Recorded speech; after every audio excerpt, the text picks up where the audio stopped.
Go. Hello everyone, I'm your ToasterPhreak back again. It's been a long time since I made a video. I'm sort of inspired to for a couple of reasons. One is Michael, YouTube user LBLA50, who asked me some questions about heater element for his 1B14. You can see I have a 1B14 right here. This is my parts toaster. And if you're going to collect toasters, ultimately this is where you're going to end up. You're going to have to buy one for those little parts that you lose, the little screws that come out and vanish into Never Never Land and whatnot.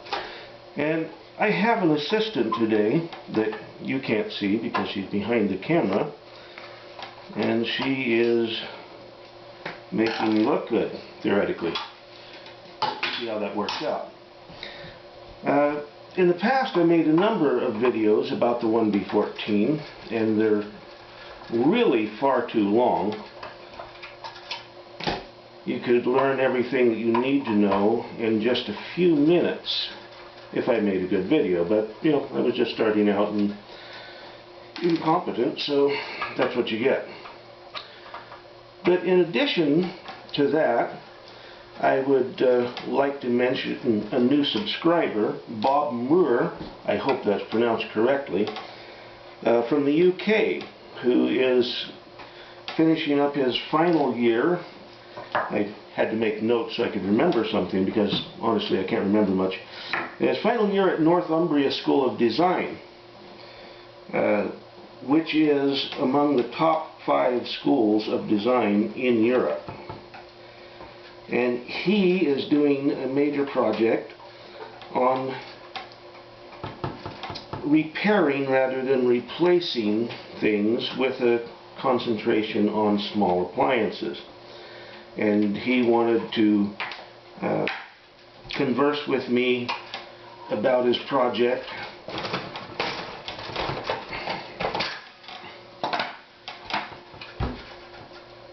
And I thought that was great. I'm really excited that there are people who are starting to wake up to the idea that it doesn't have to be a throwaway society.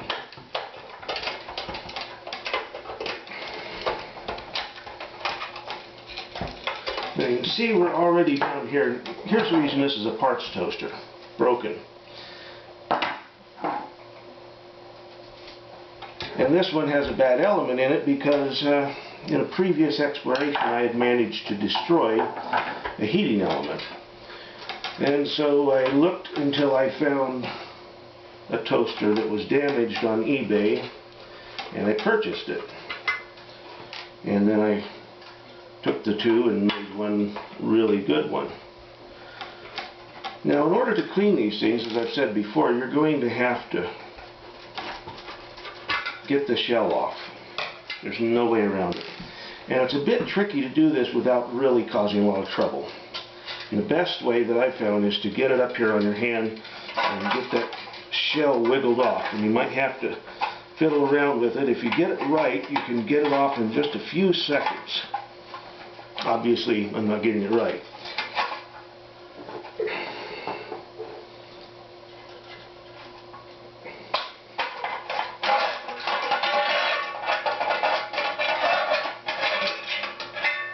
And there it is, off. We'll set this on the floor. And the reason why you don't want to have this thing upside down the way I did the first time I took one off is all these little ceramic elements will fall out, all these guide wires will fall out, and when they fall out, you want to be in control of the situation. Now imagine that this was in your lap and this was upside down and you just triumphantly gotten the top off and you suddenly realize that all this stuff was spilling onto the floor. That wouldn't be a good thing. So just go ahead. See, I dropped one on the floor anyway. So be more careful than me. I'll hunt for that thing later. Now then, in response to Michael, as he wanted if there was anything he could do, I sent him a message, and I don't know if he got it because honestly the messaging system for YouTube really doesn't seem to be that great. But maybe, I believe he subscribed to me, maybe he'll see this video and he'll get my answer this way, if no other way.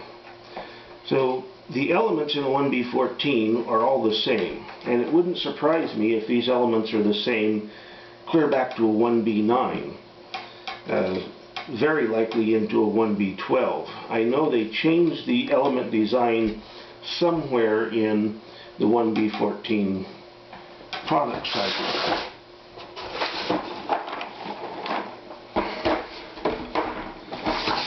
We'll pull this apart.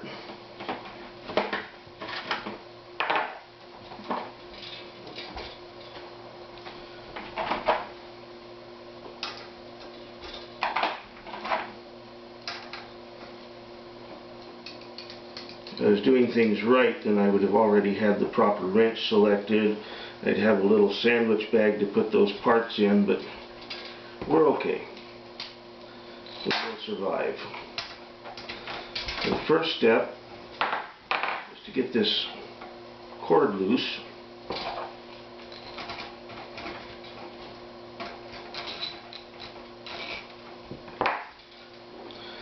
By loosening those two. And I think in this case, we'll just go ahead and pull the nuts completely off. On this side we have to anyway. And I bent those wires around and perhaps soldered them as well. I'm going to replace this side over here because it doesn't prevent me from getting it apart. And you see this little bar here carries current over here, and it has to come off if you're going to pull that element. And we're going to pull that element. That takes another size of socket. That was a 5/16 socket, if you care. This is probably 1/4 inch.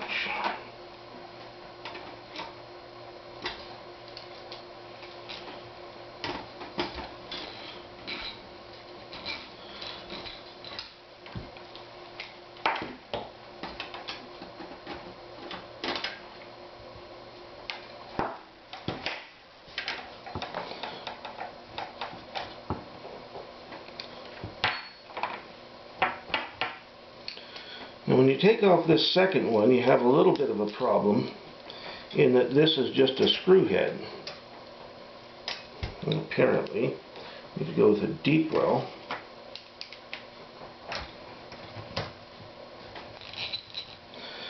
So this screw back here will spin now once you get that loose. But you can put a little bit of side pressure with the bar and spin the nut right off. And then, to keep from losing the whole thing again, take your bar and slip back behind it to hold the head out and fumble it really badly.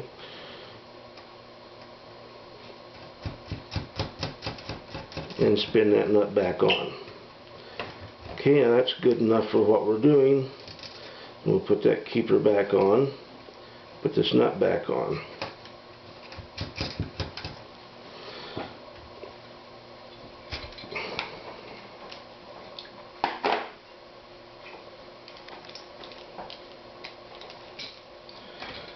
And we'll pull this nut off at the top.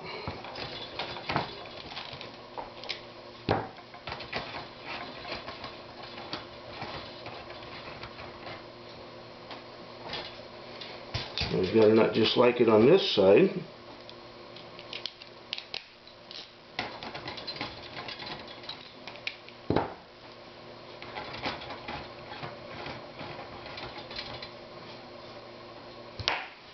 So now that bar can be pried off.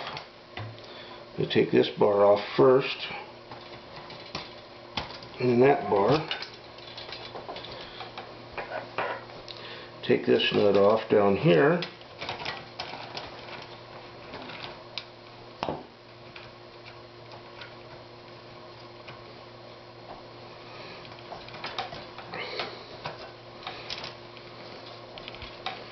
Okay, now then we've removed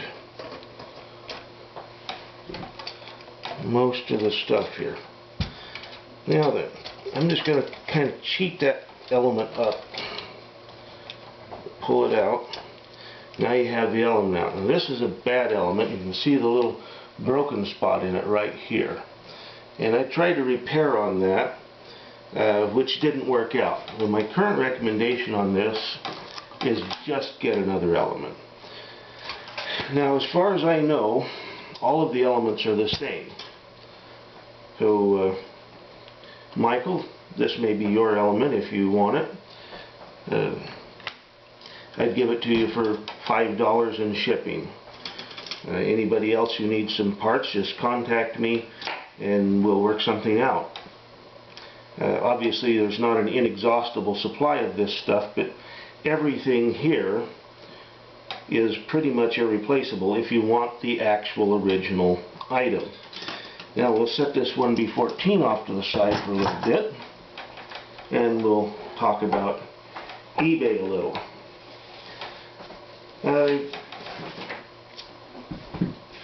Kind of more or less started my career as a toaster freak repairing this.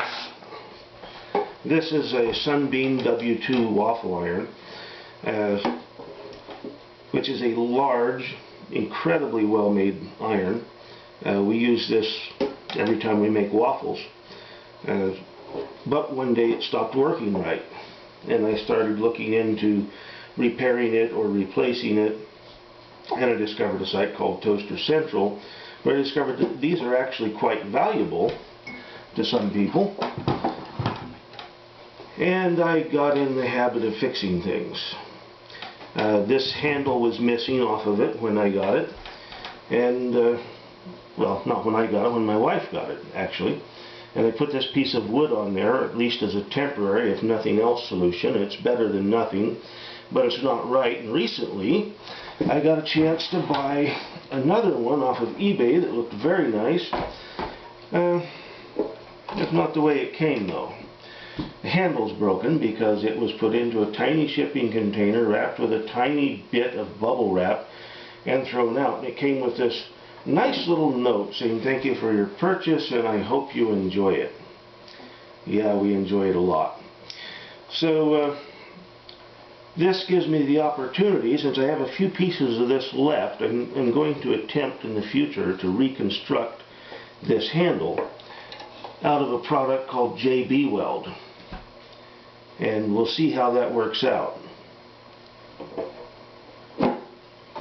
And we'll be glad if we come up with something that actually works to show you how to do it. So that's all for the moment. Thank you. Goodbye.